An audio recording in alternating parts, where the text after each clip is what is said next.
What's up, everybody? It's your boy Mike Sims coming to you live for another episode of Let's Be Blunt.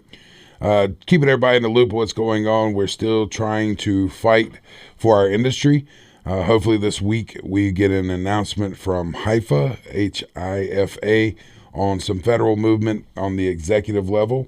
And then North Carolina, we're working on some things that will be moving come April. But this episode, I wanted to address some of these salacious, attention-grabbing headlines that come out, particularly like this one from the New York Times saying we have a marijuana problem. What's very common and often with these articles is there's a very capturing headline, and when you go and read it, you realize it's still the same common sense thing or fear-mongering ultimately coming. Many times these are hit pieces, usually funded or written by opposition, such as Big Pharma, Big Tobacco, or big marijuana companies, MSOs, that are ultimately fighting us. And I hate that word, but that's how we identify them.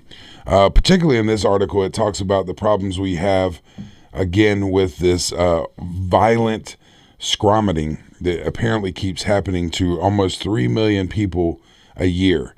And I have been around this plant my entire life, and I have seen thousands, if not hundreds of thousands of customers come and go over the years.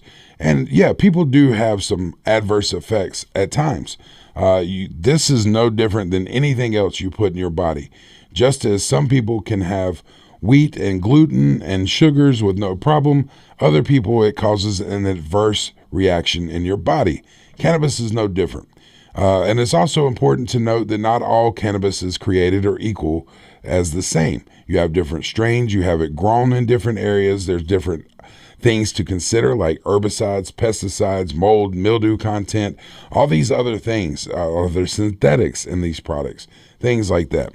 What these articles fail to do is to tell the whole story. It cites that there is triggering psychosis and psychotic episodes in people with no real sources to back that information. And that seems to what happened in a lot of these articles. In this article in particular, it even says one way to kind of curb the marijuana addiction in this country is to impose a tax. It also says that's what caused tobacco use reduction in this country. I do not agree with that. I believe people quit using tobacco because they realize the harms it has on our bodies. So, I do know that there has been an uptick in emergency room visits by people that, quote unquote, have overdosed. And we've addressed that on the show many times, that what people call overdosing is simply taking too much of a product and being in a very uncomfortable, unfamiliar place with your body. And edibles can do that to people. As we users know, sometimes you could take an edible or two and feel nothing and take others, and then all of a sudden it all hits you at one time. I think it's also important to note that we did a search right before this. Still cannot find any deaths related directly to overdosing of cannabis of any sort. Jenna also did a search on ChatGPT before doing this, just out of curiosity, as we all grew up on all these different medical shows, Grey's Anatomy, House, all these other shows. No show has ever addressed cannabis overdosing or cannabis abuse on any of their shows. This definitely feels like something that has been manufactured in the last few years. Ultimately, the article just says use is up, and use is up amongst adult users. And when you have a greater consumption category, you're going to discover other problems. So my answer to this article and many others is know your body, have a discussion with your doctor. Again, we've talked about it many times on the show. We're not pharmacists, we're not doctors, we're not giving medical advice, but ultimately everything you put in your body is going to affect you different, most likely than the person next to you. Cannabis isn't for everyone. It doesn't affect people the same. I know many people in my life that even the slightest bit of THC causes them a lot of discomfort, and it doesn't do well for them in helping them reduce anxiety and things like that. So it's always important to read beyond the headlines, read the whole article.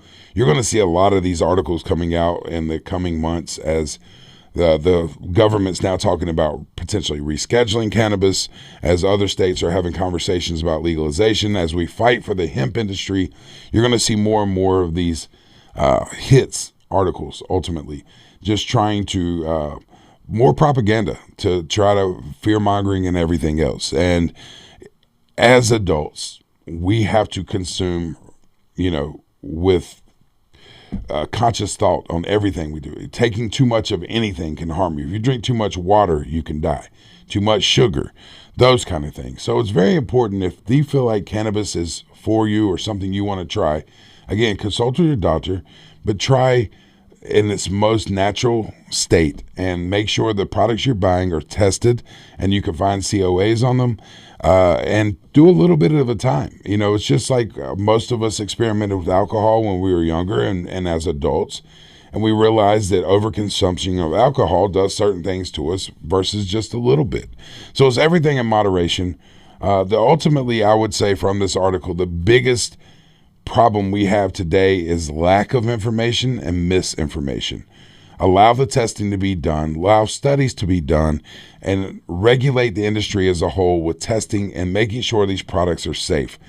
And also, when you're going to do these kind of articles, also think about the other factors. What medication they're on, what diet are they on, are they drinkers or not, do they consume tobacco products, what is their home environment, what is genetics. All these things play into it. Do I think that some of these things occur? Absolutely. Do I think it's a widespread panic problem or a real issue at the ERs? Absolutely not. Either way, stay educated. Read all of the articles as these things come out. We'll start addressing them more and breaking them down and dissecting each article about what it's saying and what it's not saying.